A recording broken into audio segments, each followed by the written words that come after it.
Chapter 1. Makeda Hicks was used to delivering quality customer service with a smile, no matter how bad she felt. But as she rushed into the manager's office of Grab Right Supermarket, number 074, Atlantic City, New Jersey location, out of breath and sweaty from surviving a gauntlet of needy customers, disappointment tugged at the corners of her mouth.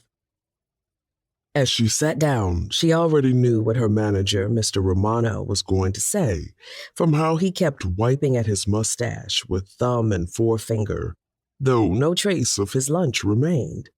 She was good at anticipating people's needs and desires, and Mr. Romano currently desired to be done with whatever he had to tell her. I didn't get the promotion I wanted, she thought.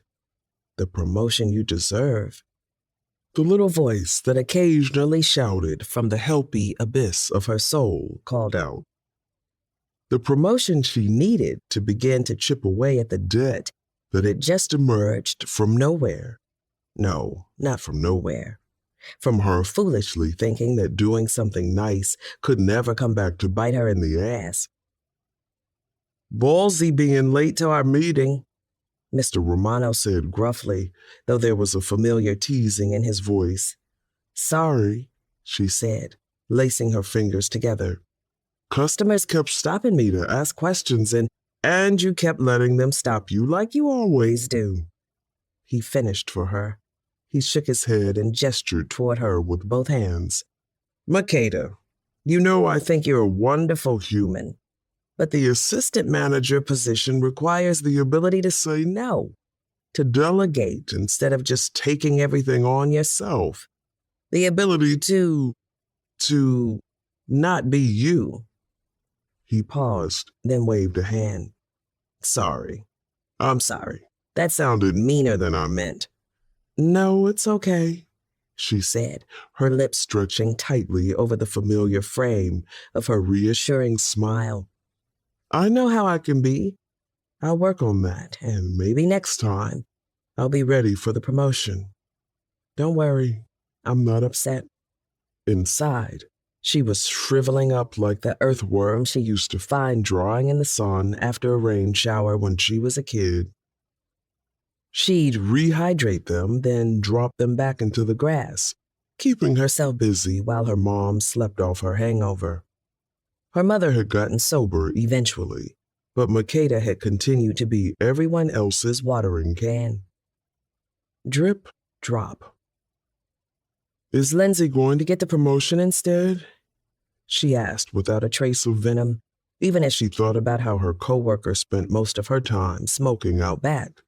Never memorized the weekly sales circular that Makeda designed, and still called aisle 7 ethnic foods, even though Makeda had renamed it International Tastes. Mr. Romano nodded, his gaze darting to the side as if he felt her willing him to at least give her the respect of eye contact. She ran her thumb over the ring on her middle finger, a rounded gold band covered with finely etched fish scales, the familiar texture beneath the pad of her thumb, a reminder of how quickly a good thing could go bad.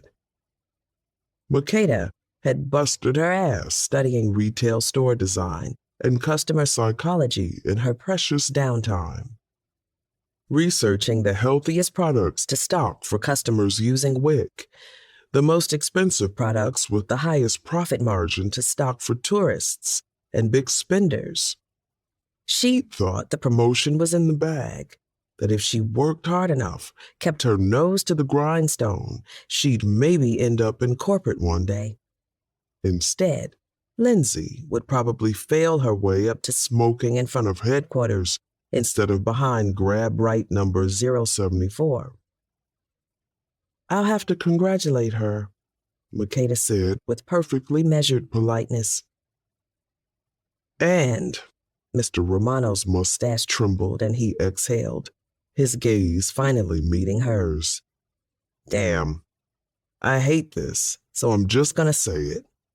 I have to let you go. Makeda stared at him, her forgiving smile pasted on her face even as her thoughts whirled wildly. Maybe she was misunderstanding. Go where, Mr. Romano? She was blinking too quickly but couldn't help it. Are they finally opening the Grab Right location in Linwood? The commute would be a bit much, but you know I'd love to help build. Mr. Romano held up a hand and cut her off before she could finish.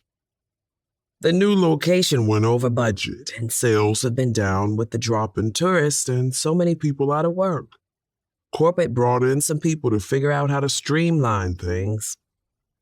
But I'm the one who streamlines things, she said through the smile she couldn't seem to let go of.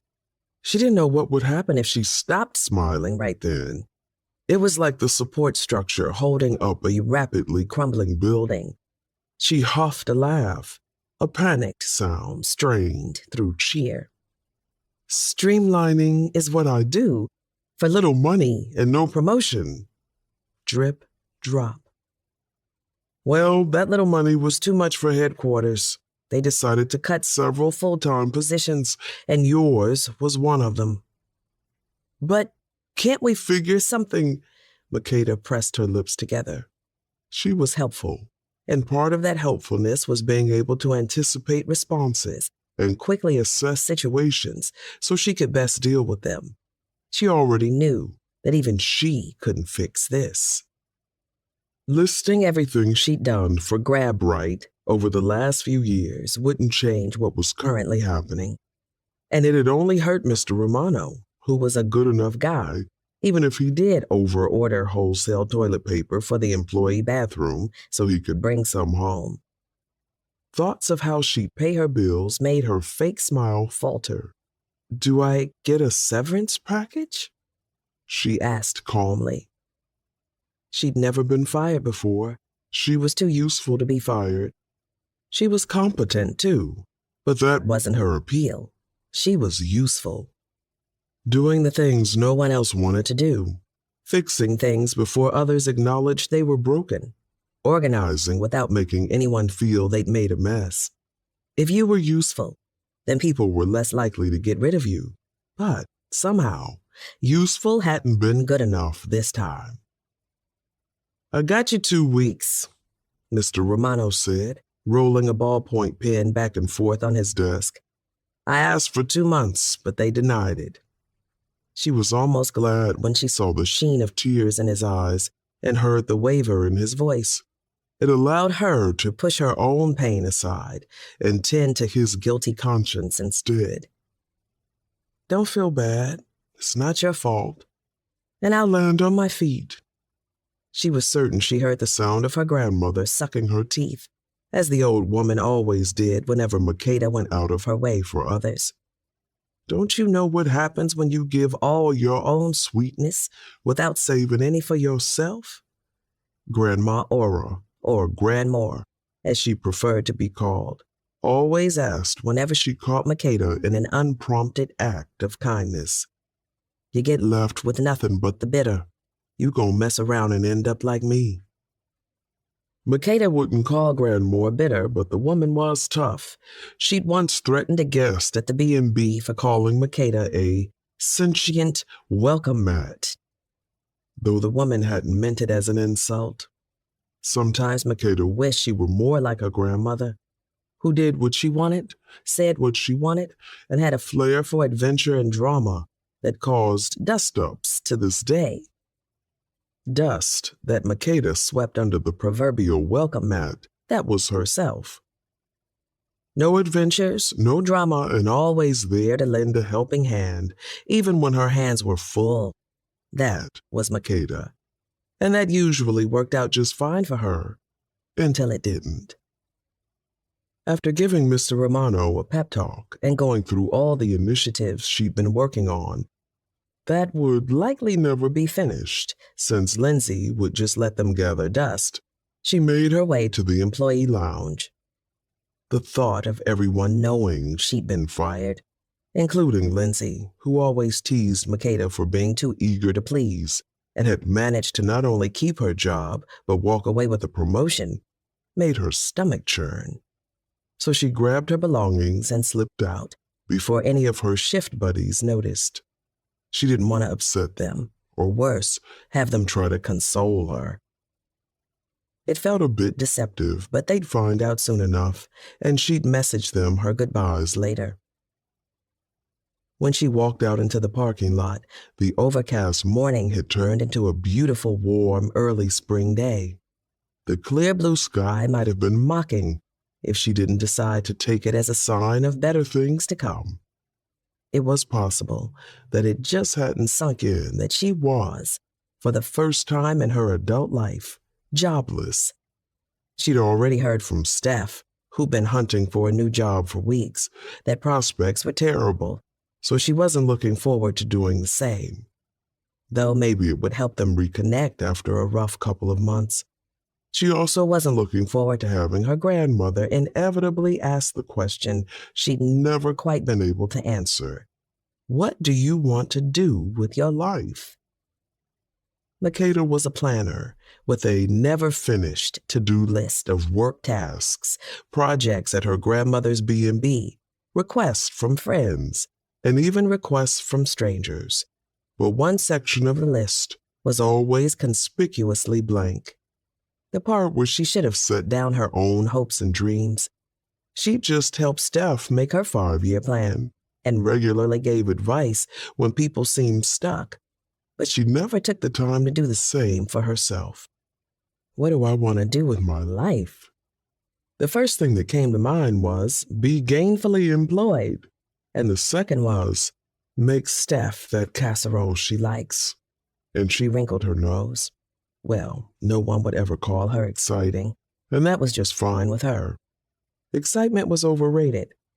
She drove the short distance to the studio apartment she shared with Steph on autopilot, steadfastly ignoring the strange noise coming from under the hood of her old-ass Honda Civic. She'd take it to Roger, her mechanic, who wasn't the greatest, but she was too loyal or guilty to abandon for greasier pastures. Or maybe she'd use her new free time to look into learning car repair so she could fix things herself. She spent the short ride soothing herself by creating work for herself. She'd spend an hour each day watching car repair videos on YouTube and narrowing down her own car's problems. 4 hours submitting job applications, split into 2-hour blocks. Evenings she would keep free for quality time with Steph. Maybe there were some YouTube videos that would help her repair that situation too. Despite the bad news that she hadn't allowed herself to truly accept, her planning calmed her, and she had a little bounce in her step when she opened the front door to her apartment building and walked in. That bounce bottomed out when she saw Steph turn down the run-down stairwell in her jeans and a t-shirt. She came to a halt when she spotted Makeda, stiffening as she looked down at her from the landing. The giant hot pink suitcase at her side was a stomach-churning beacon against the peeling beige paint and cheap brown linoleum. "Oh, you're not at work," Steph said, sounding annoyed, then tucked a shock of curly black hair behind her ear. Her other hand gripped the suitcase handle resolutely. "Neither are you," Makeda said. Steph shrugged, seemingly unconcerned, even though Makeda had never missed a shift in their 2-year relationship and was more likely to be late getting home after agreeing to cover for someone else. "My last day was yesterday, actually," Steph said, frowning down at her from the landing. "I got to thinking while filling out those worksheets you made for me, and I decided I'm moving back to Cincinnati. I wanted to have all my stuff out of your place before I told you." "Your place?" Steph had been living there for a year. "Your last day? Cincinnati?" Makeda blinked up at her. "And you were just going to leave?" "No, I was trying to get my stuff out so we could talk after. It would have been easier that way." Steph sighed. "Now you're going to look at me with kicked puppy eyes, but still offer to help me carry this." She jiggled the suitcase handle. "I mean, yeah, of course I'll help you," Makeda said as calmly as she could manage. Maybe if she just acted like she always did, Steph would get with the program and go back to how she'd been too. Did you pack using the rolling technique I showed you to fit more stuff and so your clothes don't wrinkle? Those travel containers are in the storage box under the bed. I can repack for you if... Are you kidding me? Steph flung a hand in the air and then shoveled it through her hair. The question was an accusation. Sharp, even if it wasn't loud, and it cut right through all the excuses Makeda had been making for her partner lately. It wasn't frustration with work or a bad day or hormones. It was disdain. Sorry, she said quietly.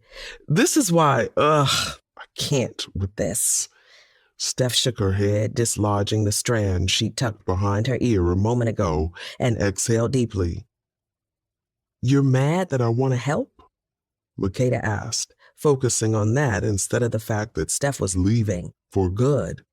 No more cuddling on the couch. No more sharing funny memes. God, was she never going to kiss Steph again? Feel her cold feet under the blankets or make her special treats to take to work? I'm mad that you think helping is a personality, Steph bit out. I can't do anything without you butting in and trying to do it for me. This morning, you took my cereal spoon out of my mouth because you had washed my favorite one. Drip, drop. But you loved the little cereal spoon. It was our joke. I thought.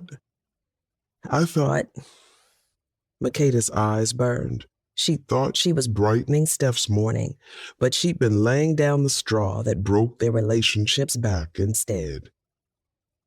Steph began dragging the heavy suitcase down the stairs toward Makeda, a loud thump echoing in the hallway as the rolling wheels hit each step. Some desperate part of Makeda hoped that Steph would fall so she could catch her. Then they would laugh, remembering all the things they loved about one another, and the moment would pass and Steph grunted as she dragged the suitcase down another step and then another. Living with you isn't even like having a roommate at this point. It's like having a robot that was programmed to be helpful but has no concept of boundaries, so it's constantly asking, what do you need? What do you need? But never really listening. She lugged the suitcase down the last step and stood in front of Makeda, her angry expression crumpling into sadness as tears sheened her eyes. I'm sorry, okay? You're great, but it's overwhelming. It's like if I told someone I liked mozzarella sticks and they kept shoving them down my throat every time I opened my mouth, whether I was hungry or not. Righteous resentment flashed through Makeda. Okay, I get it. You didn't seem to mind when it benefited you, though. Steph nodded and kicked the toe of her Converse against the wheel of her suitcase. Yep. You get to throw all the shit you've done for me in my face when I'm not grateful enough to. And I have no ammo to lob back because I'm not constantly trying to win the perfect special helper award. A tear trilled down her cheek, passing over the scar from when she'd walked into the revolving door at the Borgata when they'd gotten tipsy on their third date.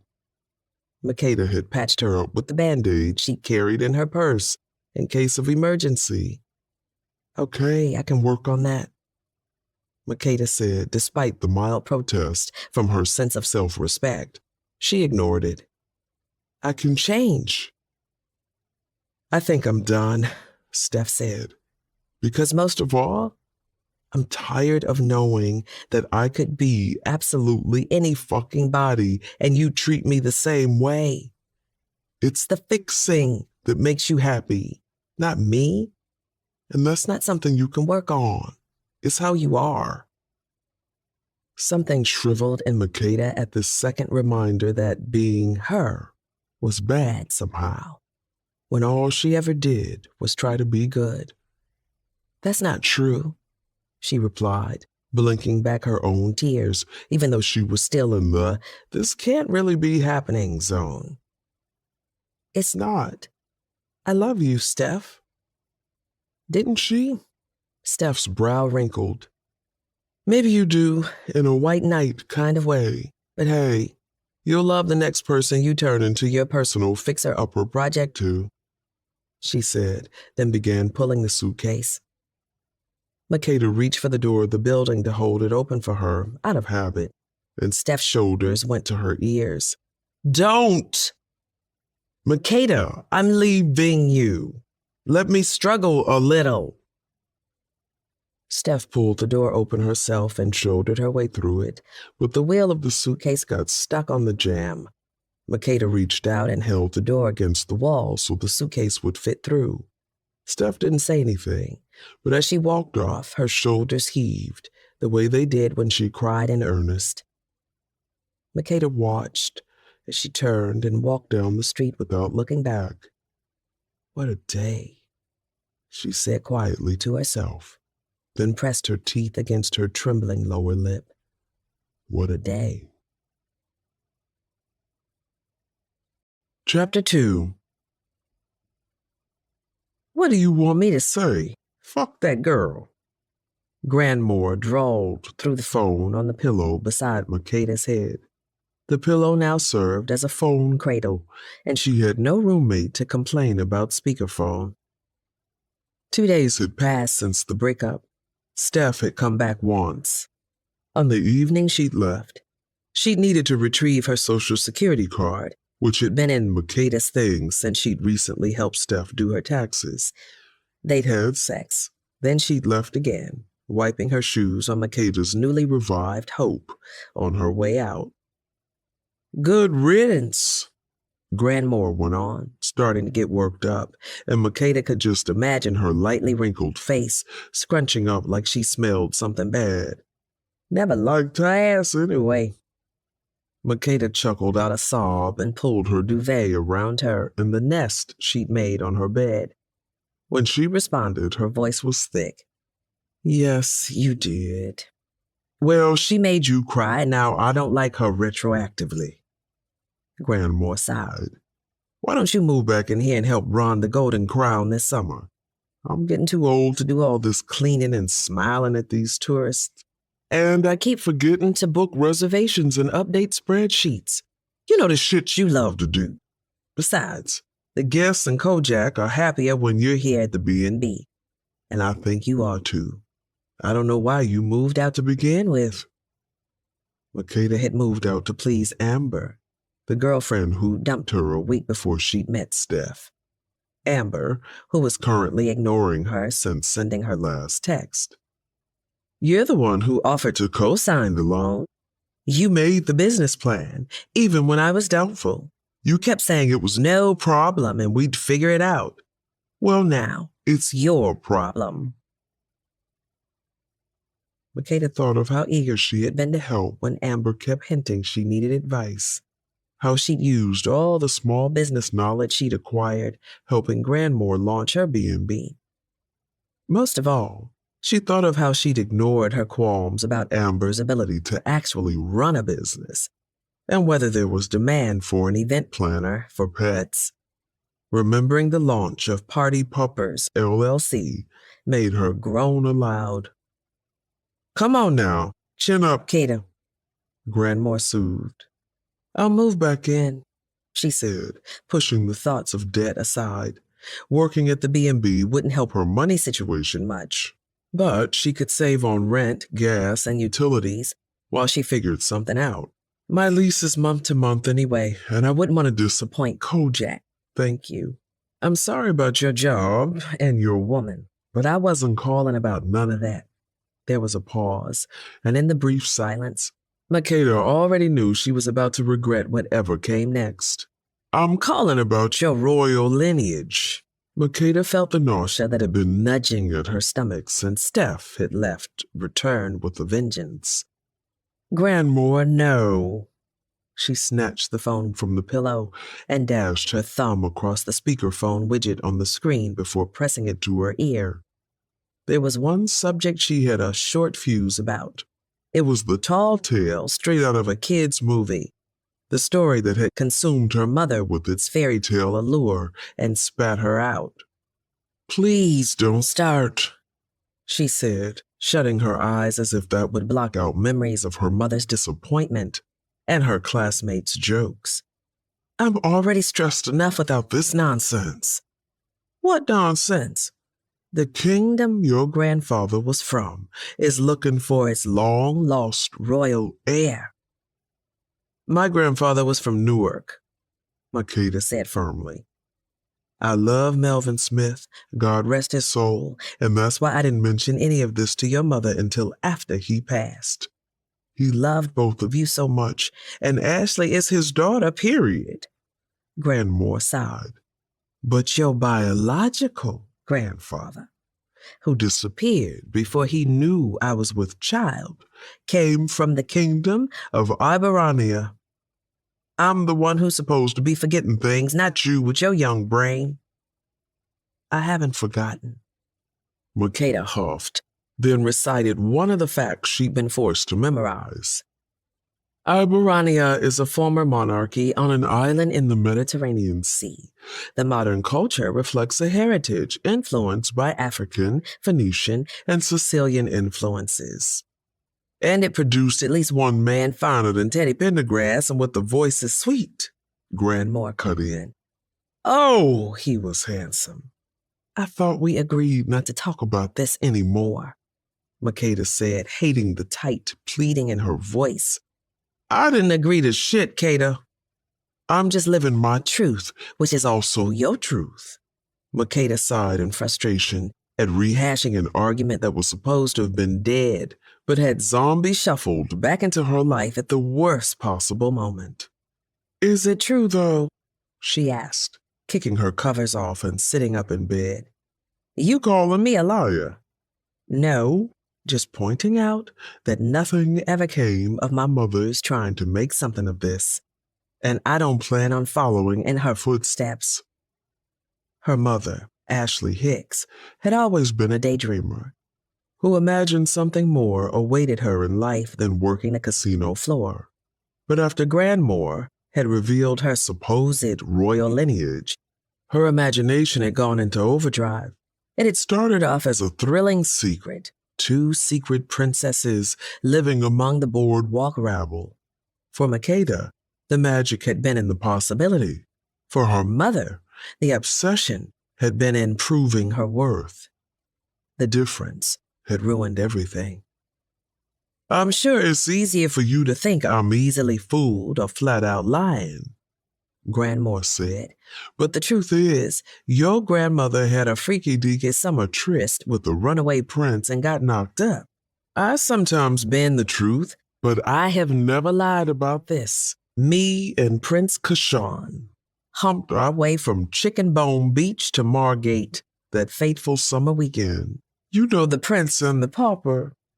It was more like the prince and this Gran! More! Makeda jumped up so that she was standing in the nest of sheets. Enough! Why are you like this? Grandmore laughed, the familiar mischief in the tone making Makeda laugh in response, despite her annoyance. I'm a Hicks. I was born this way, baby. Makeda rolled her eyes. Okay, let's say the F-boy who told you he was a prince to get into your drawers was actually telling the truth. So, you want me to be like your daughter? So obsessed with the possibility of a fairy tale life that she ruined her reality? And mine, too. Grandmore cleared her throat delicately. Kada? Makeda didn't want to accept that Grandmore's summer fling had really happened, because if it had, all her mother's silly striving dreams for herself and Makeda, the ones she dashed against slot machines, and then floated in liquor bottles until finally passing them up off to the offering plate, wouldn't be the nonsense Makeda had convinced herself they were. Panic awoke to join the sadness as she imagined her mother throwing everything away again to chase this ridiculous dream now that it might actually be within reach. Her mom finally had her life together and had found a sense of peace and fulfillment. Makeda finally didn't have to worry about her. This couldn't start all over again. I hope you didn't mention this to her, Makeda said. I talked about it with her already. She prayed on it and decided that she's doing her thing, and she'll keep doing her thing. We both agreed that's best, Grandmore said, assuaging Makeda's fear a little, but not completely. She has her a nice family, a nice house, a nice congregation in her nice town. You, on the other hand. Makeda guessed her grandmother wasn't trying to be cruel, which was why, for once, Grandmore didn't finish saying what she was thinking. Makeda was great at filling in with context, though, so Grandmore didn't have to. You don't have anything. She thinks it could be good for you. The liquid in Makeda's inner watering can rippled as an old anger shifted in its depths. Yeah, that makes sense. Everything that happened last time we opened this Pandora's box was great. Oh, wait. No, it wasn't. Makeda ran her hand over her faux locks. She'd been mostly in bed for 3 days without a bonnet on and was sure they looked a mess. I know what happened with your mother was bad, but you don't know, Makeda said, surprised at how angry she sounded. No one knew how bad it was because Makeda had handled the stumbling drunkenness and the obsessive visits to the Iberanian embassy by herself. You were down south with Grandpa's family for the worst of it. Grandmore cleared her throat. The only reason I'm bringing it up is there's money. Apparently, a royal bank account that's been gathering interest for decades is funding this whole air search, so it has to be a few stacks at least, right? Makeda's practicality pushed her reluctance aside. She was unemployed and shouldering a high-interest debt that wasn't hers. Could she afford to totally blow this princess thing off because of some bad memories? Yes, she could. She'd sworn off royal fantasies long ago, along with the idea of someone showing up from Iberania to claim her and her mother. She'd figure out how to pay the debt without getting tangled up in bad memories and worse ideas. Where did you even hear about this? She asked, trying to move away from the money talk. How do you know it's not some scam? My friend Deborah forwarded me a text, and is this the same friend who told you 5G towers were summoning demons? Makeda asked. She was just looking out for me. If you can count on your homegirls to warn you about demons, they're not really your friends. A text chat forward about cash offered for missing royalty. Sounds legit, Makeda said. All you have to do is fill out a form to start the inquiry process. It wouldn't hurt, would it? Grandmore. Makeda gripped the phone in her hand tightly, remembering what happened to girls like her who had the audacity to think they might be something special, even for a minute. I don't want to argue about this, okay? I'm too old for this nonsense, just like your daughter was.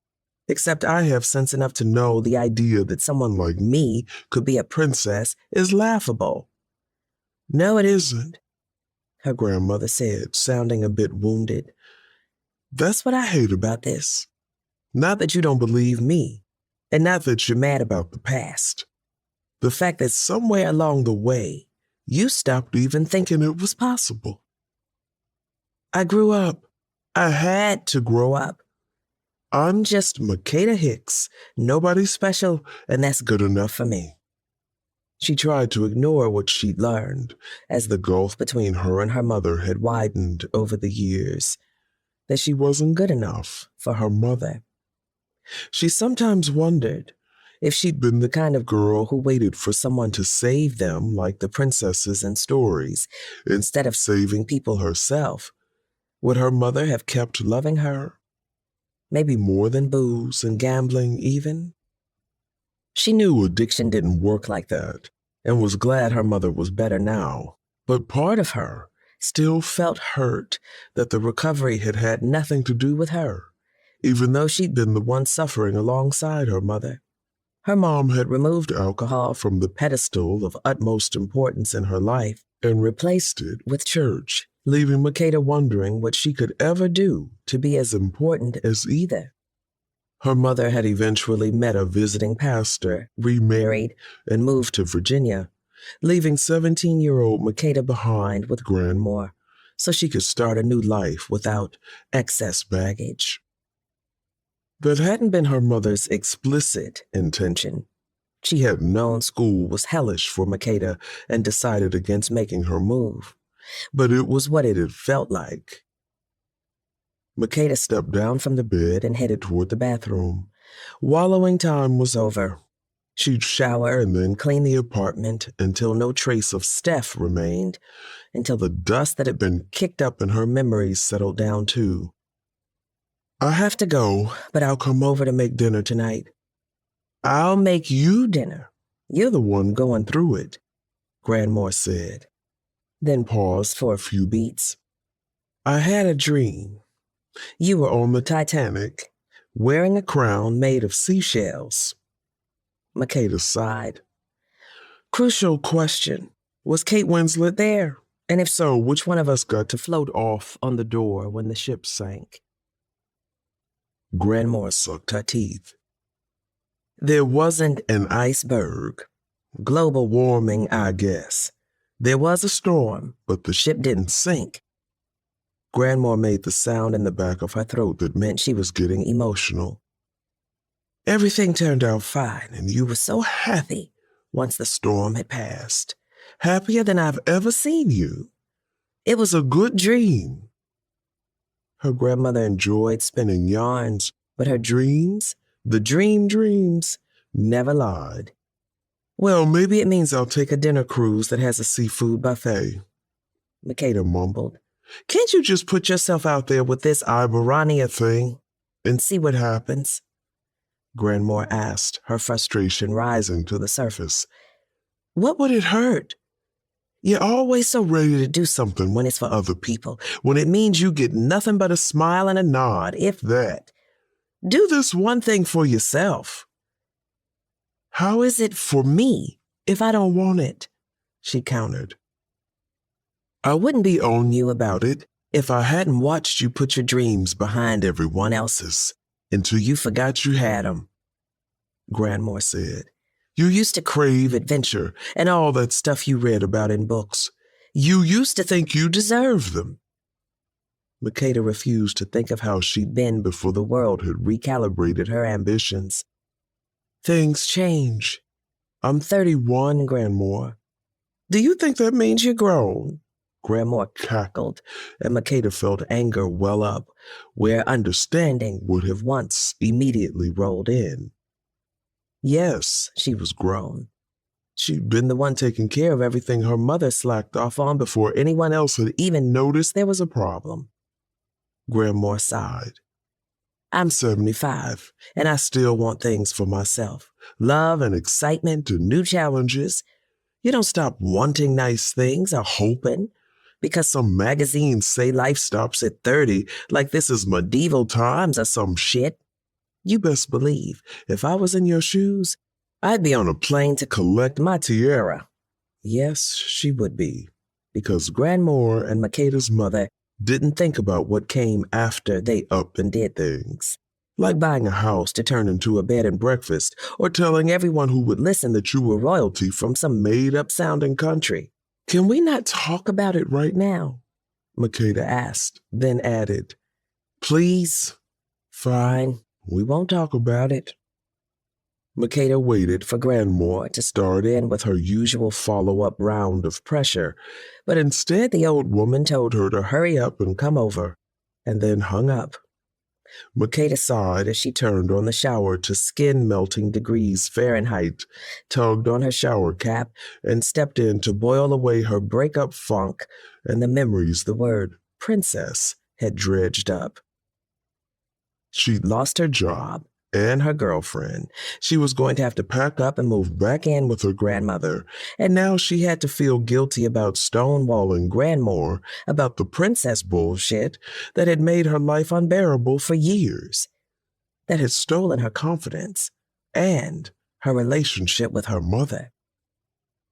Grandmore probably thought she'd eventually give in. Makeda always gave in to other people, sometimes before they even asked. What had that gotten her?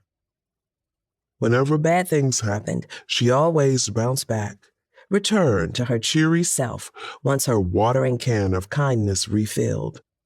But there was apparently a vault of anger beneath her watering can, the place where she'd been shoving all her frustration and pain for most of her life, and it was seeping into her usually endless supply of caring. Makeda wondered what would happen if she kicked the can and opened the vault instead. She wouldn't try to be a princess, ever. But she'd try being selfish on for size. It would be a much more comfortable fit than any frilly gown. Chapter 3. As Besnaria Chevalier genuflected before the throne of Algernon Shropsbottom Shireborough, Lord Higginshoggins of Hoggenshiggins, Director General of the World Federation of Monarchists, and the second worst person she had ever worked for, she mulled over the possibility of launching herself through the second-story glass window of WFM headquarters without breaking any bones, and then running off into the British countryside.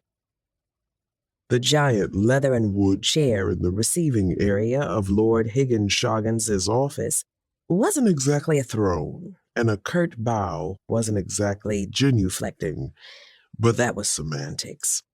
Besnaria had learned in her several years at the WFM, located in a British manor house that was crumbling beneath the ivy that clung to it, was that there wasn't much difference between a man who fancied himself a king and a man who wanted to be a kingmaker, literally. Algernon Shropsbottom Shireborough, pronounced Smythe, was both. He wore the turquoise heraldic colors of the Kingdom of Hoggenshiggins, a monarchy created by his father that had existed only from 1943 to 1945 on a European territory smaller than the square meterage of Vatican City. This forgotten monarchy was, like the WFM headquarters itself, the product of a mediocre man's inherited wealth and ability to buy land. It had briefly found purchase during the turmoil of wartime politics as a haven for shady characters. But its legacy was Lord Higginshoggins, a completely common British man with the unfounded belief that he was somehow innately superior. Like the outlandish accent he'd cultivated, the outfit distracted from his ocean's deep ordinariness. It wasn't at all the right color for his skin tone, though he hadn't appreciated being informed of that. Bez had been the unfortunate informant. He fixed her with slate-gray eyes that weren't at all shrewd. He wasn't a clever man. He was only a questionably rich one who had convinced other rich fools who wanted to be kingmakers and make themselves kings as well to join him. Junior Investigator Chevalier, Lord Higginshoggins drawled in his exaggeratedly posh tone that made Bez's teeth press together. This acknowledgement was the signal that she could stop straining her back in the service of pretending he was important. Director General Smythe, she responded by rote before straightening. Your Grace, he replied. I am but a simple island girl, not a member of the nobility. Bez replied, though I do appreciate that you finally see my inner noblesse. I am Lord Higginshoggins of Hoggenshiggins. Thus I am to be addressed as your Grace. He cut in, a small vein on his forehead standing out from his skin. Bez often had that effect on boring people. Right. Her gaze strayed away from him, over the imperialist horde that decorated the office. carved African masks, statuettes from the South Pacific, vibrant South Asian fabrics, wistfully landing on the Tudor-style window. She pushed her large round glasses up the flat bridge of her nose, running a few numbers through her mind, and decided against the tactical window smash and dash. She'd just purchased a new suit for work. She wasn't going to shred it, and perhaps her body as well, just because she wanted to escape her yearly work evaluation like a clam wanted to lick salt. She much preferred being ignored and overlooked by her superiors at the WFM. In a way, she counted on it. When people took you seriously, they paid attention to what you were doing and asked all kinds of invasive questions. At moments like this, when people actually paid attention to Bez's track record, they were likely to find a few discrepancies in how closely she followed the organization's goals of fostering the growth of monarchies worldwide, as opposed to her own moral imperatives. "You may be seated, Junior Investigator Chet Chevalier," Lord Higgins-Shoggins said with BBC enunciation. She assumed that his Henry IV melodrama accent was an attempt to distract from the fact that he was absolutely average in appearance, with graying blonde hair, a long face, a long nose, and a medium dad bod. She was taller than him and fairly certain she could deadlift him. He seemed to be aware of this too, which contributed to his dislike of her. She wanted this meeting over with. Mercifully, it would be her last evaluation. Her contract would be up in a few months, and she'd be free to return to Alberania and her family for good, even if she hadn't achieved her goal of clearing their name. "I will remain standing, Your Grace," Bez said, automatically folding her hands behind her back and standing at ease. "Of course you will," he said with a grimace and shake of his head. "Your problem with authority is one of the many notes in your evaluation." "I don't have a problem with authority," Bez clarified, then thought on the point a bit more. "No, that's not correct. I have a problem with those who have authority, but not the fortitude to wield it over me. In Iberania, we call this problem the true flaccid scepter. It was a phrase coined by Queen Malia, daughter of Queen Lala, when the Knights Hospitalier attempted to invade and Junior Investigator Chet Chevalier. Bez startled, confused as to why he was yelling her name as if she was across the room instead of right in front of him. "Yes? We will begin the performance evaluation now."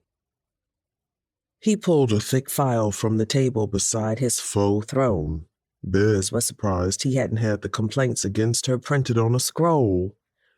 She knew what it would say. She'd been receiving the same comments since she started school. Too quiet, too loud, too scattered, too focused, too friendly, too withdrawn. Bez was simply too much for most people. Her parents had wondered if her neurodivergence was the issue. But Bez resented the implication.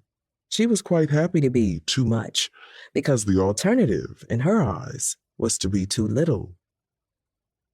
"The erratic, bizarre, and frankly disastrous manner in which you've handled your every mission has landed you at a ranking of 10 out of 10 amongst junior investigators, simply because we can go no lower," Higgins-Shoggins began. "You simply do not follow any rules." "I follow rules when they are reasonable," she replied, though she was already losing interest. "Rules exist for a reason," he said. "So do platypuses. They're much more mysterious and exciting, though." His brow creased. "What?" That was a common response.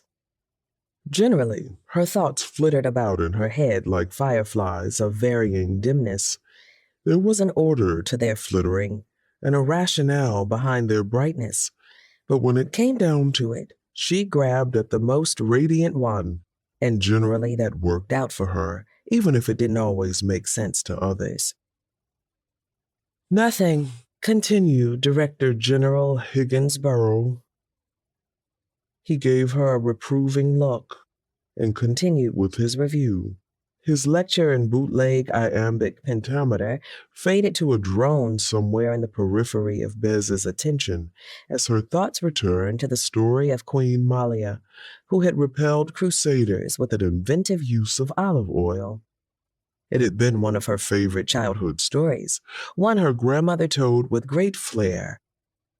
And the young Bez had even semi-successfully recreated the infamous olive oil slide that saved the kingdom, to the dismay of her parents and siblings. "Do you have anything to say?" Lord Higgins asked, his voice cutting into her musing. He was looking at her with an expression that revealed she was supposed to be contrite. She raised her brows. "About the olive oil? Don't use the expensive kind your mother saves for special occasions, that's all I'll say." "What olive oil?" he asked, that vein beside his eye ticking again. "On the drawbridge," she explained. Lord Higgins grimaced more deeply. "About the 300 pounds worth of cabbages on an unauthorized mission to Njaza a few months ago. Does that ring a bell?" Bez glanced to the side as she searched through the various thoughts flitting about in her mind. "Oh, yes," she nodded. 300 pounds on cabbage, which was a rather bold markup, but a small price to pay for a kingdom that is currently beginning to flourish for the first time in decades due to my intervention. He grimaced. "Your unauthorized intervention. We had been monitoring the Njaza situation since the creation of this organization. 30 years. He slapped her folder closed. "We've been trying for years to find a way in, to set up dialogue and make sure the right kind of monarchy was established there. One with the right kind of ideals. And I managed that in one trip." Bez preened a bit. Since her transfer from the archival research group to the junior investigation team, which carried out more sensitive and physically strenuous missions, praise had been hard to come by. Of course, an organization entrenched in the past didn't always appreciate outside-of-the-box thinking, and Bez's thoughts always scurried far and fast from the confines of what other people might deem proper. Lord Higgins dropped the folder onto the table angrily, signaling that somehow her triumph in Njaza wasn't admirable. "What you managed was to upend all of our plans in one fell swoop. The first Njazan vulnerability in years. The first opening for the WFM to get in and make sure they learn to adhere to our rules. And it closed before we could even set up a meeting. All due to your unapproved meddling." Bez ignored the underlying meaning of his chastisement. Her employer often suggested strategies like bribing officials and fomenting coups, but she preferred to pretend those things weren't part of her job description. Forgetting things that didn't match her worldview was one of Bez's great strengths. Memorizing the fine print was another.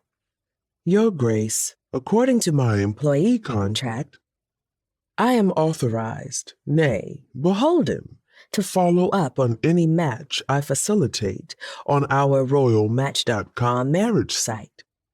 I was pre-approved to travel to Njaza as it was part of standard operating procedure," she said.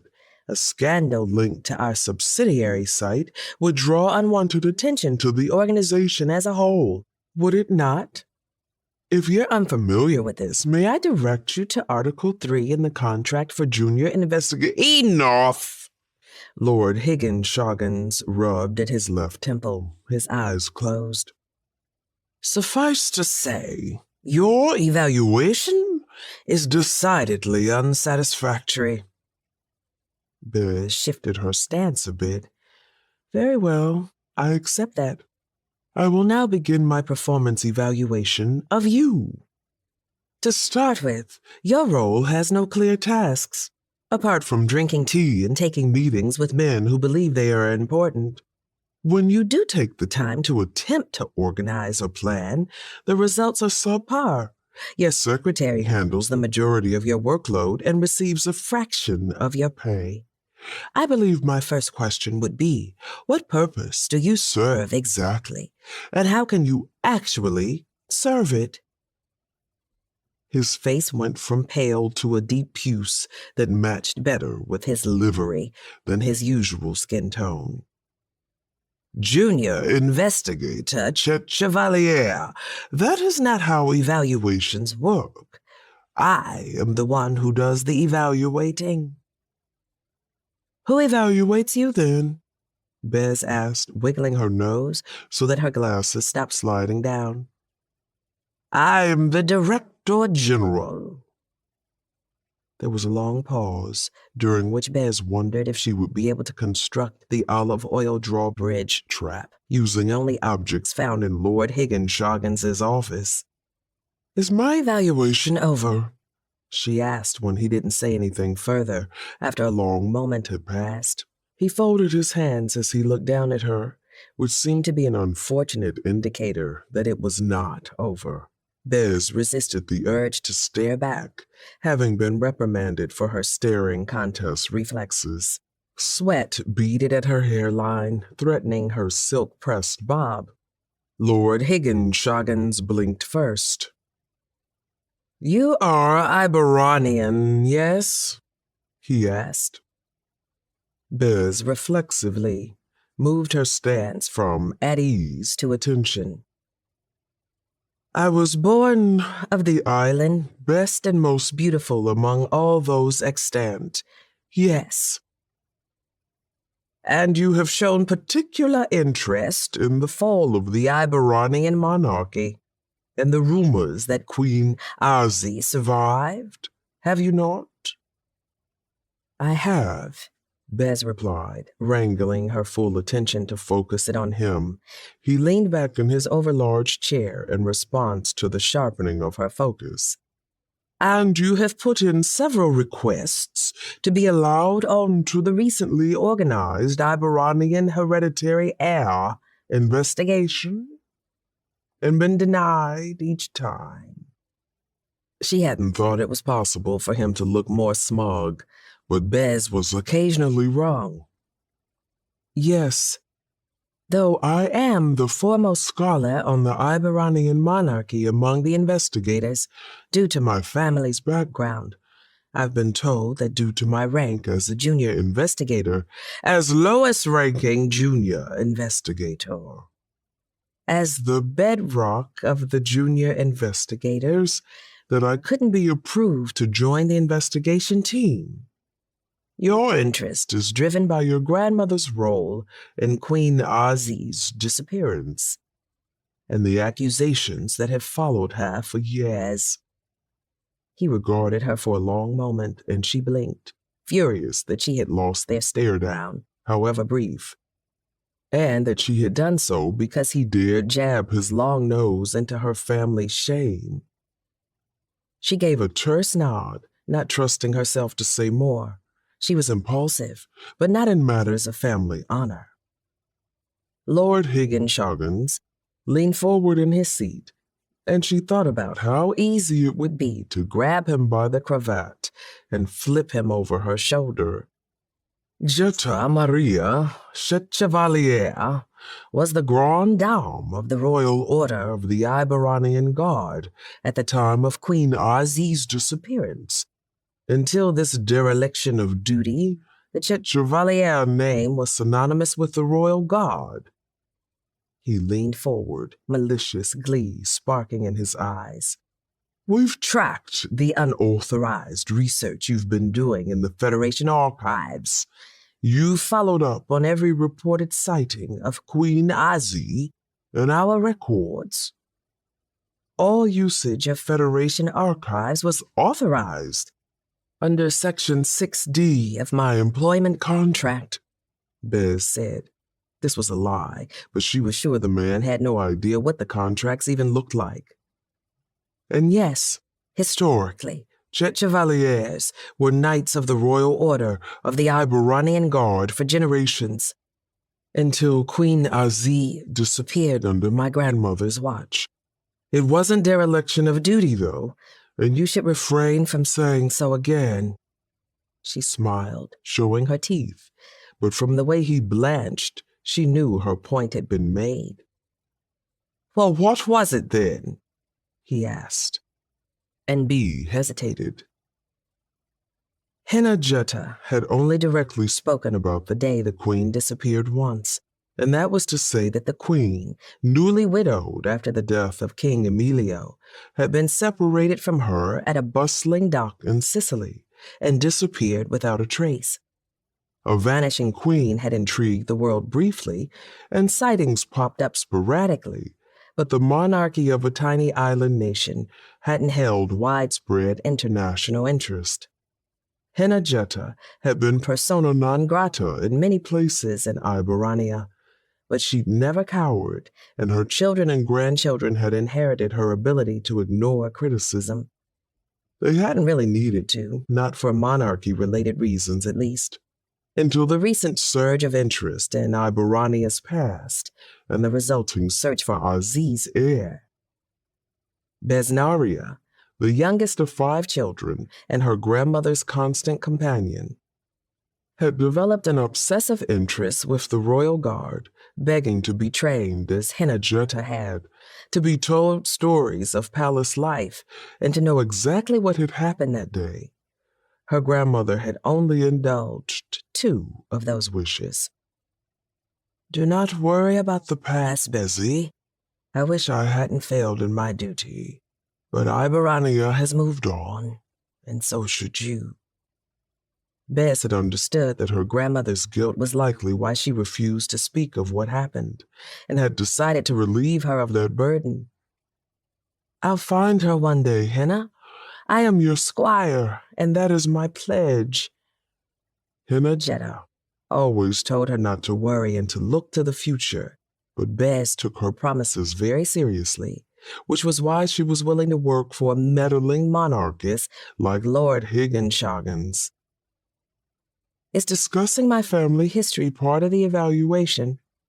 Bess asked. No, it is part of your next assignment. Bess's heart thumped harder in her chest. Please provide more detail, Your Grace. Our top investigators on the Iberanian Air team have been swamped with claims. These are the ones we've received from the United States alone.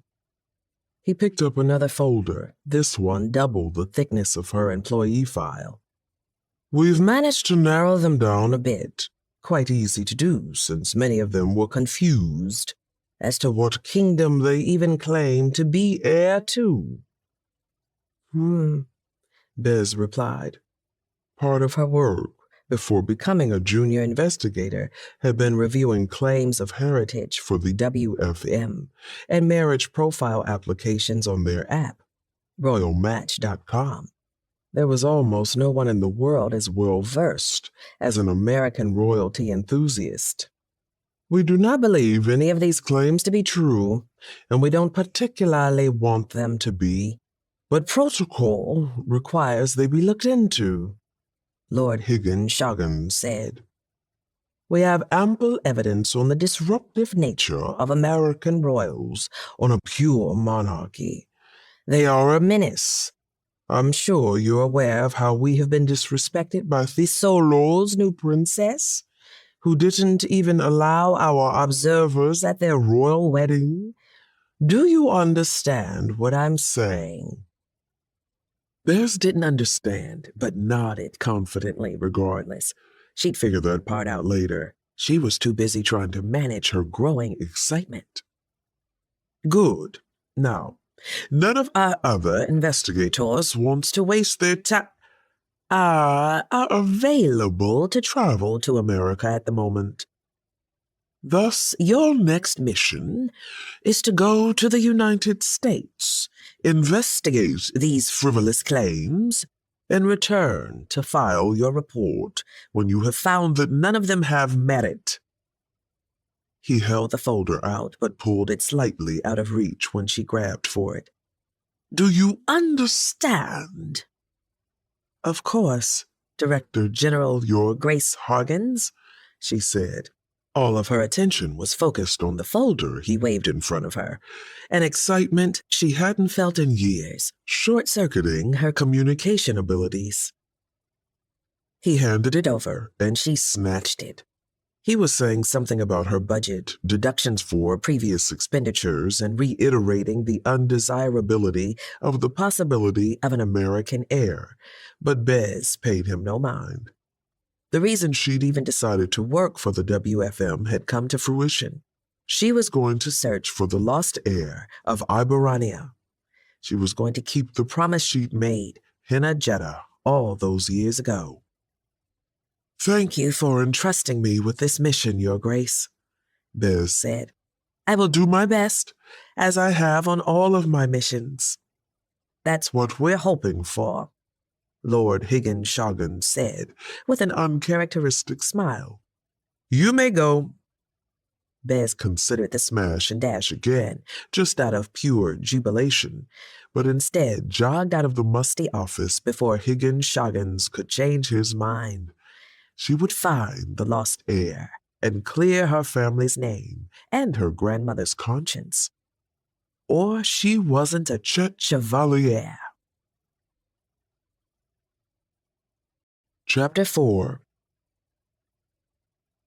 Makeda used to hum when she cleaned, but she was silent as she sprinkled Comet around the bathtub of the honeymoon suite at Golden Crown B&B 2 months after moving back in.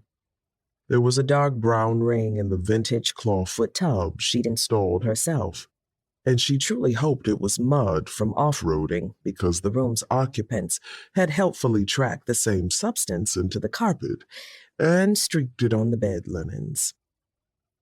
In the past, she would have been slightly put out, but hoped the guest had had a good time. Right now, she was seething, fighting the urge to call them and demand they come back and clean up after themselves. She soothed herself with the fact that there was a lull in bookings, and there would be no guest for the next few days. This should have been distressing, but she was just glad she wouldn't have to slap on a smile to interact with strangers. It had been 2 months since Steph had dumped her, and Makeda's watering can hadn't refilled yet.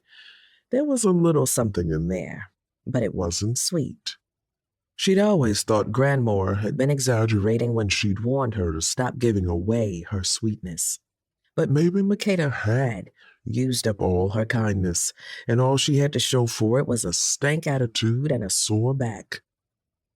Usually, she'd bounce back to her cheery self a few days after yet another crushing disappointment, but sentient doormat had become too accurate a description. She felt flat and grimy, like too many people had wiped their shoes off on her. She'd withdrawn from all of the activities that had once given her purpose because nothing seemed to matter. And it wasn't because Steph had left or her job had let her go, but because she'd worked so hard at keeping them both, and all her effort had been for nothing in the end. Makeda now lived her life by the schedule she had put in place to get through each day. Wake up, drink coffee, clean, do accounting, chat with guests, make necessary repairs, watch stories with Grandmore and Kojak, play games on her phone before bed, sleep. Her cell phone rang, and she pulled it from the pocket of her shorts and answered in case Grandmore needed a ride home from Aqua Aerobics. Apart from warranty scammers, few people called anymore since Makeda had stopped volunteering her time so freely. Hello? Mac? It's Linz.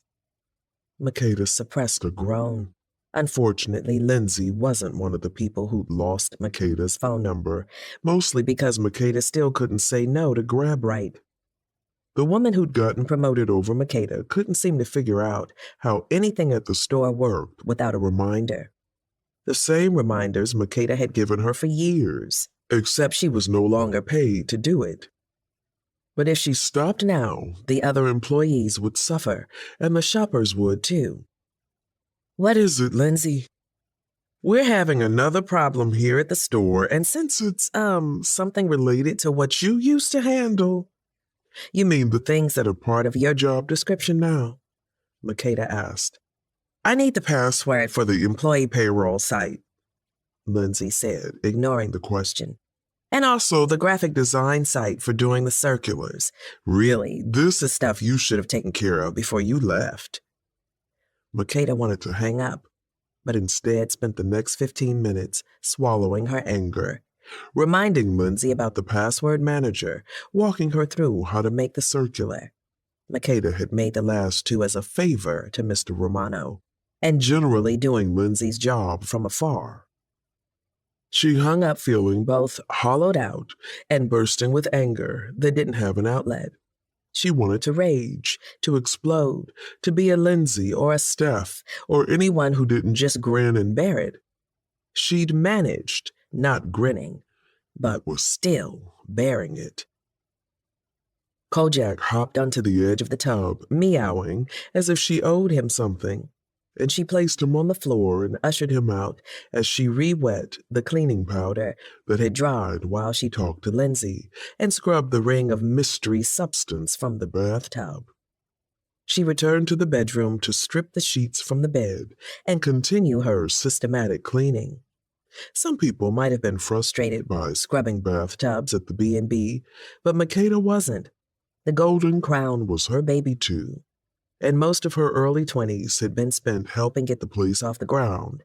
She'd become handy person, house cleaning staff, bookkeeper, sous chef, barista, tour guide, and shuttle driver to help make Grandmore's dream come true. Besides, cleaning was a satisfying outlet for her helpy inclinations. It made her feel accomplished, generally had immediate results, and a bathtub would never ruin her life after she'd invested her time and energy into caring for it. Okay, that isn't fair, she chastised herself as she threw the linens in the hallway and pulled the old upright vacuum into the room. People, much like bathtubs, didn't ask for her to dedicate time and elbow grease into making them shine. On the flip side, bathtubs didn't dump her or default on loans they had sweet-talked her into co-signing for them. The buzzer at the front door sounded, startling her. There were no guests booked for today and no delivery scheduled. Maybe it was Lester, the mail carrier. The buzzer rang again, and again. And no, this wasn't Lester's energy. Any other delivery person would have left the delivery and kept it moving to meet their quota by now. Whoever was at the door, they were rude, impatient, and likely to be a pain in the ass. Makeda was done dealing with pains in the asses. She flipped on the very loud vacuum and continued cleaning the mess the previous pains in the asses had left behind. The person bzzed again. 3 long, nerve-jangling presses that cut through the sound of the vacuum's motor.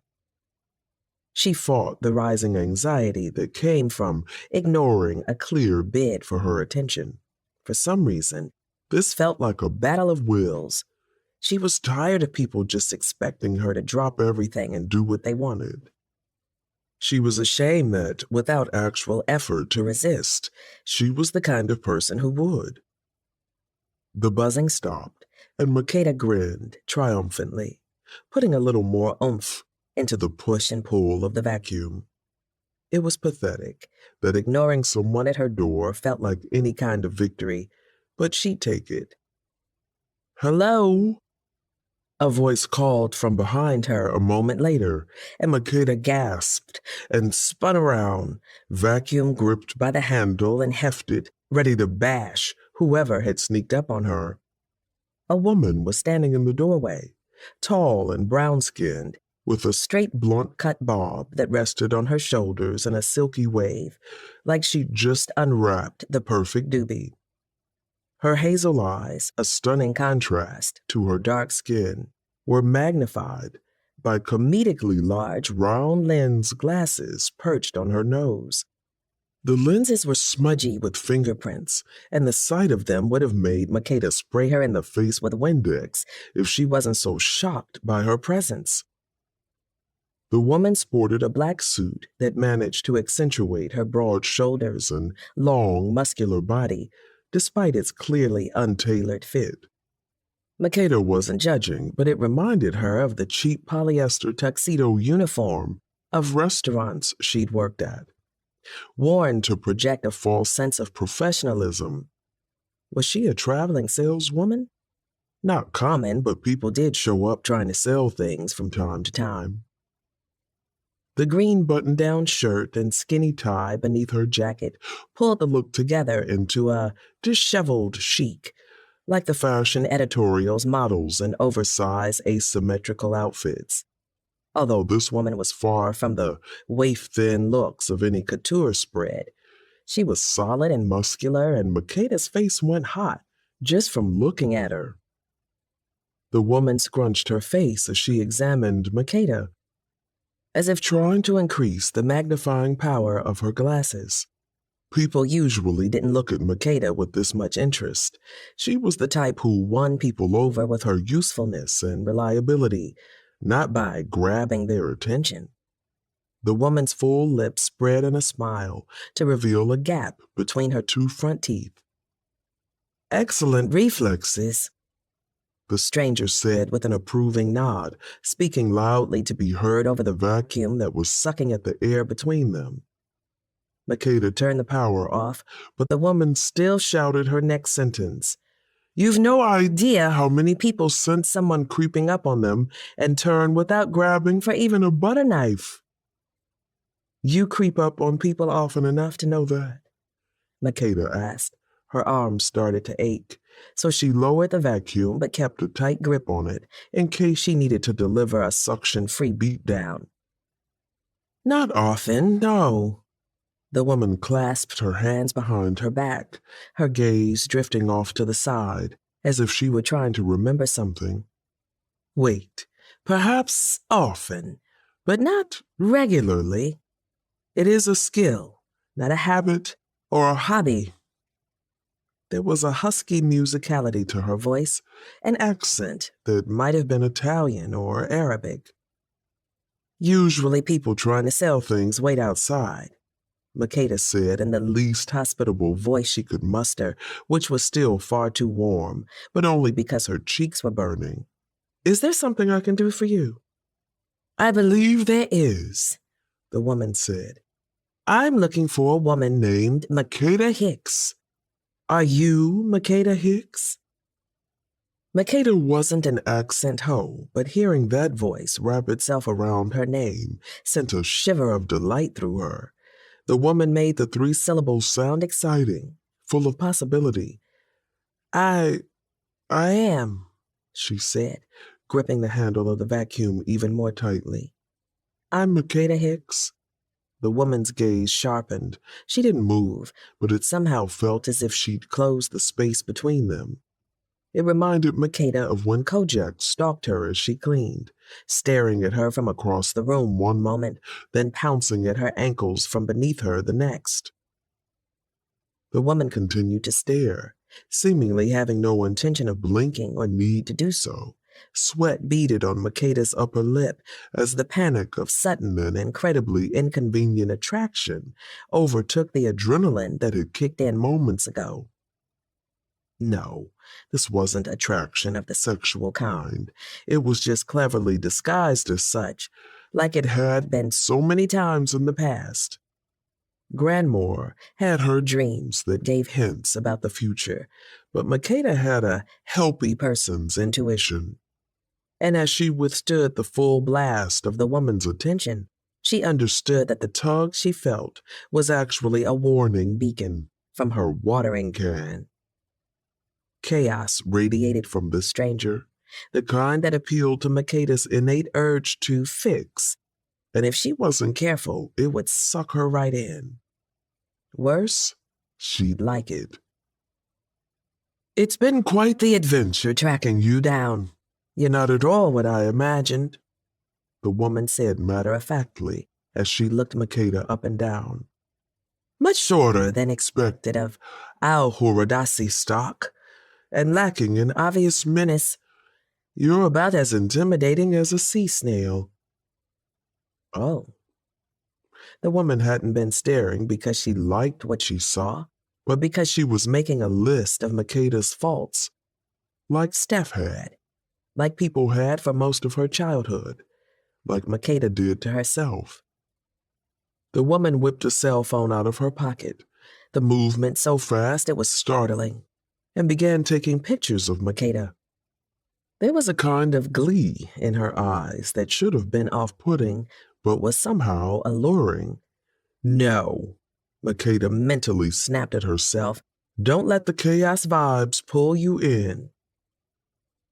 They didn't exactly sanction this final investigation, but the search team will be won over by this for sure. The Cinderella angle. Do you understand what an easy sell the Cinderella angle is? She stopped taking pictures and squinted at Makeda. Perhaps you do, which is why you rudely continued cleaning instead of coming to see who was at the door. Maybe you wanted me to find you toiling away. I didn't expect a stranger to break into my house just because I didn't answer the door, Makeda said, growing more frustrated as the situation continued to spin out of her control. Granmore would have hustled this woman out of the house already, but Makeda was letting the woman cha-cha slide over her doormat self. I didn't break in. The door was unlocked. Makeda was fairly certain she'd locked the door behind her grandmother when she'd left for aqua aerobics. She narrowed her gaze. Even if it was, most people have enough home training not to waltz in uninvited. I do like that, the woman conceded, and I apologize for insinuating that you were acting like something you weren't. I can see that such artifice is beyond you. You truly are a shabby ragamuffin in your heart of hearts. Shabby? Ragamuffin? Makeda looked down at the dolphin shorts and old t-shirt she was wearing and then at the stranger. You have some nerve coming in here with your 1920s insults, wearing a too-big Burlington Coat Factory sales rack suit. Besnaria shrugged, as if settling her jacket more comfortably. There is no need to besmirch my fashion sense or my frugality, Ms. Hicks. I'm simply doing routine follow-up, and this will go much more smoothly if you comply. Makeda's patience snapped. What are you talking about? Why are you taking pictures of me, and who are you? Can you answer at least one of those questions? Ah, right. Proper introductions. I always forget the introduction, but to be fair, when I'm on a mission, the goal is generally for the person I'm observing not to know who I am. This is a habit and not a skill. That's not making things any clearer, Makeda said. The stranger unbuttoned her jacket with one hand and reached for an inner pocket, then handed Makeda a card. Here. Makeda snatched the card, as much of a snatch as she could muster, though it was more of a tug, and felt no more informed about what was going on after she read it than before. Ms. Besnaria Chet Chevalier, Junior Investigator, World Federation of Monarchists. That last name seemed familiar for some reason. Great. Why are you here, Ms.? She glanced at the card again as the words printed in bold black letters penetrated through her confusion. World Federation of Monarchists. World Federation of Monarchists? The words squeaked out of her throat, strangled by the realization that her grandmother had been uncharacteristically quiet on the Alberanian royalty front. She'd never pressured Makeda about it, not even a nudge, which Makeda had attributed to her newfound irritability, when in fact, something else was far more likely. Grandma wouldn't go behind my back. Well, yeah, she absolutely would. My name is Besnaria Chechevalier, the woman corrected with clear amusement, pulling Makeda's attention from the disbelief that was shifting to understanding. The World Federation of Monarchists is the organization I work for. I'm taking pictures of you to add to the file I'm creating for you. You may not believe it, but stodgy old monarchists require reams of paperwork. And if I'm going to prove you're a princess, we're going to need an excessive amount of documentation. Prove what? Makeda was generally not prone to panic, but at this sneak attack of what was, in a way, her worst nightmare, her mind blanked, and she sprinted past the woman heading out of the room. Besnaria trailed beside her, undeterred. She wasn't sprinting because her long legs covered more ground with each stride. To answer your first question, I'm talking about the fact that even the most talented public relations person wouldn't be able to stage something as perfect as stumbling across a possible long-lost heir to a throne, as she cleans unidentified brown substances in a rundown B&B in a rundown town in New Jersey, of all places. The Cinderella angle. Makeda's newfound indignation flared, and she stopped mid-getaway and whirled to glare up at Besnaria. You can say whatever you want about me, but not Jersey, not Atlantic City, and for damn sure, not the Golden Crown. Besnaria lifted her cell phone and tapped the screen. Investigator Chechevalier logging video evidence of the infamous Al-Horadasi Fury. She held up her phone's camera so that she was getting an even more aerial view of Makeda and whispered her next requests. Can you scowl more? And perhaps threaten me with your Hoover again? Brandish it like a scimitar. No, I will not scowl or brandish my vacuum for you, Makeda said, jumping up to bat at the phone. I'm sorry, but you need to leave now. And I'm sorry, but I haven't finished my work here, so I can't. Besnaria said, still recording. I mean, truly, what kind of investigator just leaves when they're told to? A bad one. I regret to inform you that I rank in the top 10 junior investigators at the WFM. I will not be deterred. Makeda tilted her head. How many investigators are there in total? Besnaria lowered the phone and blinked. The total number of investigators is classified information. My point was that I can't leave just yet. If you knew what I'd gone through to get here, you'd be a bit more compliant. Compliant. That was what everyone expected her to be, even this tall, fine-ass stranger who may or may not have broken into the B&B. She'd had enough. If she was a doormat, she was one with spikes, and this Besnaria Chechevalier had just activated them. Fine, you leave me no choice. Makeda was quaking in her house slippers as she marched up to Besnaria, but she grabbed her by the sleeve and tugged anyway, then tugged again. What are you doing? Besnaria asked with that annoying amusement in her tone. Makeda walked around Besnaria, placed a palm on each shoulder blade, and began to push at her back, her very sculpted and muscular back.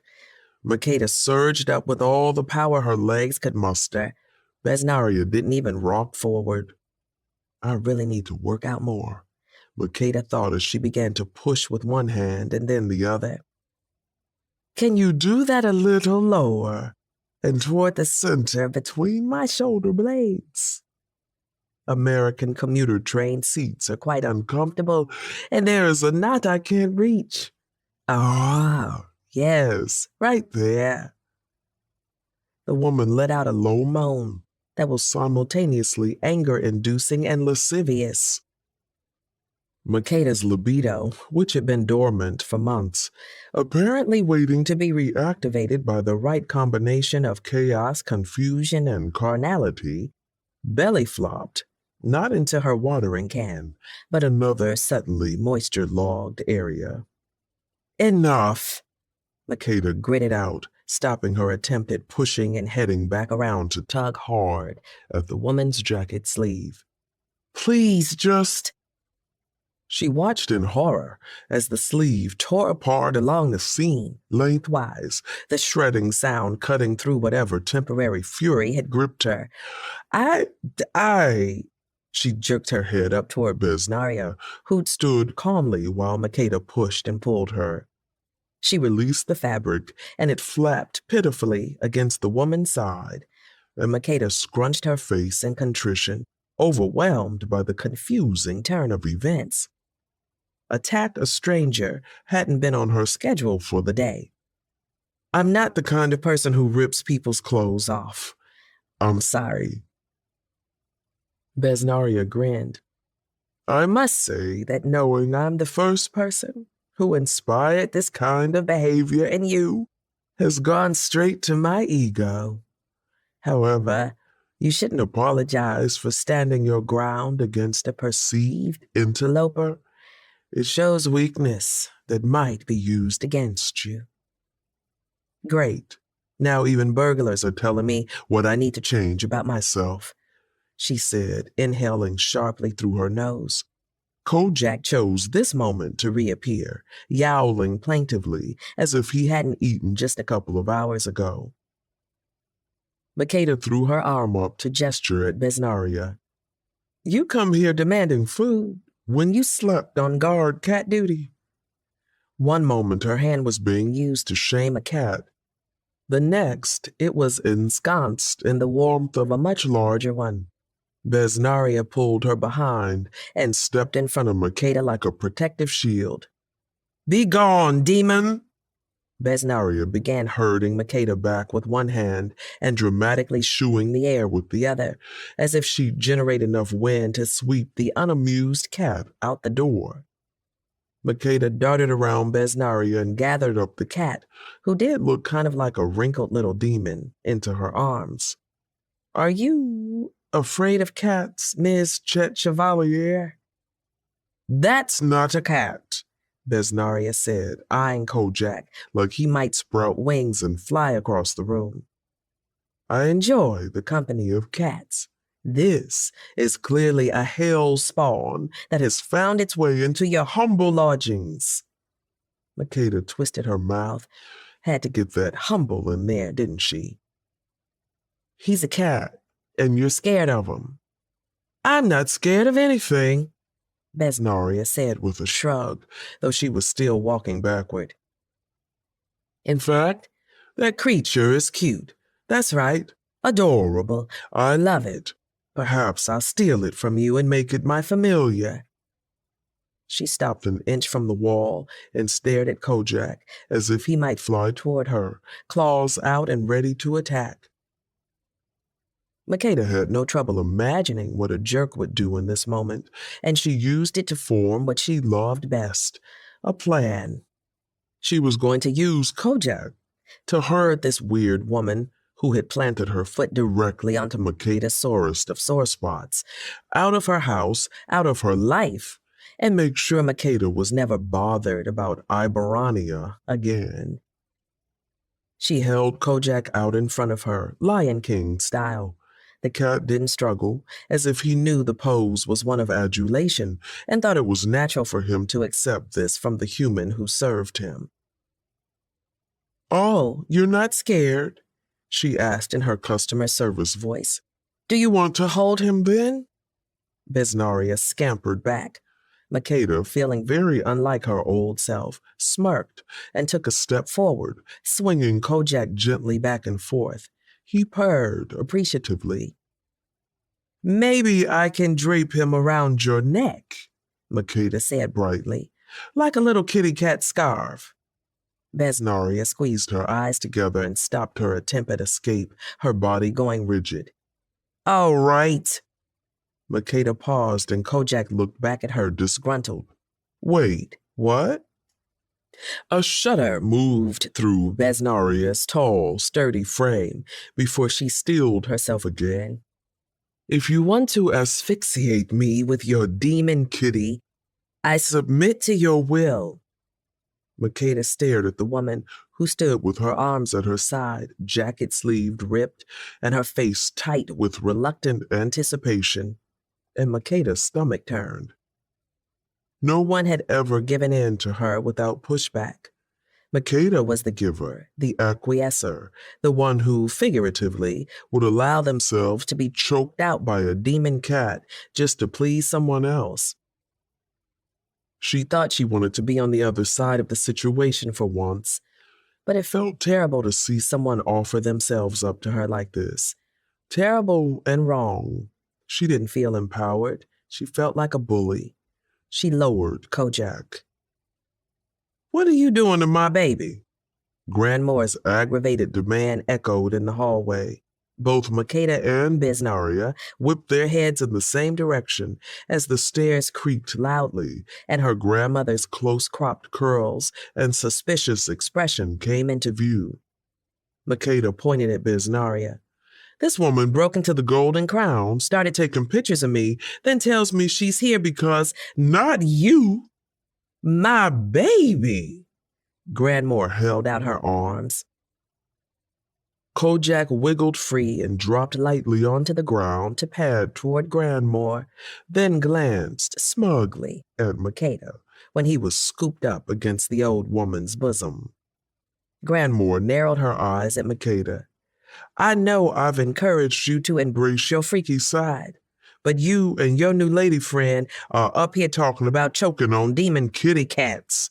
Kojak is a sensitive creature and doesn't need to be exposed to all that. You hear me?" Makeda blinked a few times as her grandmother's meaning fully sank in. "Oh my God, why are you like this?" Makeda whined. "The demon kitty is Kojak, and this isn't my lady friend." "Dame," Besnaria said, stepping into the hallway and bowing regally before Grandmore. "I'm her dame friend." Makeda looked at her grandmother, who was beginning to show a particular interest in Besnaria. Panic set in as she realized what would happen if the two began to talk. "You are not my dame friend, you're a stranger, and you are leaving." She grabbed Besnaria by the hand this time before tugging, ignoring the warmth of the woman's palm. However, the shock that went through her when Besnaria's grip tightened around hers stopped Makeda in her tracks. Besnaria's index finger, long and not slender, smoothed over the back of Makeda's wrist. She glared up at this woman who was about to wreck her life, but made her body tight with unwanted desire. "Keda, I've never seen you be so rude before, even when you tried it all summer. The best you could manage had please, thank you, and I'm sorry attached. Now you're snatching people up?" Grandmore smiled conspiratorially, then chucked her chin toward Besnaria. "You, dame, who are you?"